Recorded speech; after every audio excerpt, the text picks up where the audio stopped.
Hi, my name is Jackie Muñoz. I'm a pediatric nurse at Enloe Health. Today I wanted to talk to you about introducing solid foods to your baby. This is a really exciting time for you and your baby. First of all, it's recommended that you breastfeed your baby for at least 6 months exclusively. And when the time comes to start solids, the American Academy of Pediatrics recommends that you start between ages 4 and 6 months. Ideally closer to 6 months if you can. You can tell that your baby is ready to start solid foods because they are sitting up on their own, they're able to hold their head up, they're tracking your food as you eat, and they seem interested in you eating. You want to make sure with your starting foods with one ingredient at a time. You can prepare this at home by buying organic food, steaming it in filtered water, and then pureeing it or mashing it up for your baby. You can also buy food at the store already prepared. Just make sure you read the labels and there is no additional ingredients in that baby food. So you're going to have your baby in the high chair and you're going to offer them food on a spoon. Their first reaction might actually be to spit it out or make a funny face, stick their tongue out. That's totally normal. Baby is just getting new experiences and the texture of the food might feel funny. They've only had liquids, either formula or breast milk before this, so they might react a little funny. But it takes about 10 to 15 tries sometimes with certain ingredients for that baby to really accept it. So I wouldn't stop giving a food. Like for instance, if you try green beans and your baby makes a really frowny face, don't give up. Keep offering that food. It's a healthy ingredient to give them. And it is very beneficial.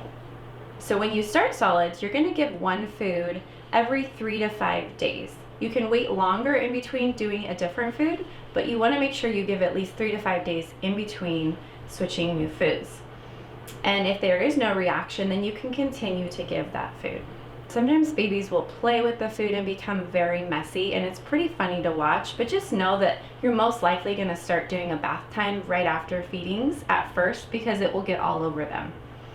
But that's part of the experience for baby to kind of feel that food, see the texture, and so it's important to let them have that experience with touching and feeling the food. Once you have started giving your baby solids, you want to make sure to go slow, starting out with just 1 serving a day. If you go too quickly in adding foods in too much quantity in a day, your baby can get constipated. So make sure that their primary source of nutrition is still from either formula or breast milk. When it comes to meats, feel free to introduce those right away. They're high in protein. Just make sure that they are ground or pureed so that the baby doesn't choke on them.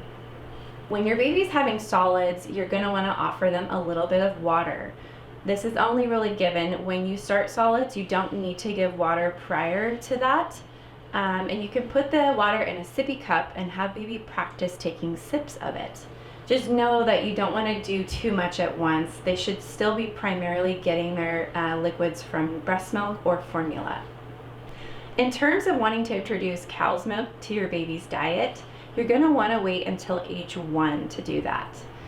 We do recommend breastfeeding for as long as possible past age 1, but if you're considering adding the cow's milk, wait till age 1 to do that. If you switch over too soon, your baby can become anemic. Regarding juice, it's not really recommended to offer babies juice until they're a toddler. You really want to avoid any high sugar liquids for your baby. Regarding foods that can commonly cause allergic reactions like eggs or peanut butter, it is now recommended to introduce those foods in a controlled environment at the time you start solids. So you do not need to wait till age 1 to give those foods to your baby. You just want to make sure when you introduce that food, it's the single ingredient and you're doing it in a controlled environment where you can watch the baby for a good amount of time, making sure that they don't have any symptoms of an allergic reaction. If you have questions about that, always talk to your pediatrician.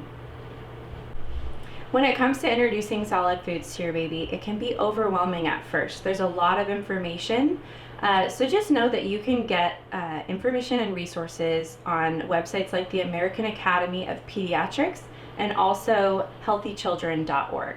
And if you have other questions, you're always welcome to call us here at Enloe at the Mother Baby Education Center.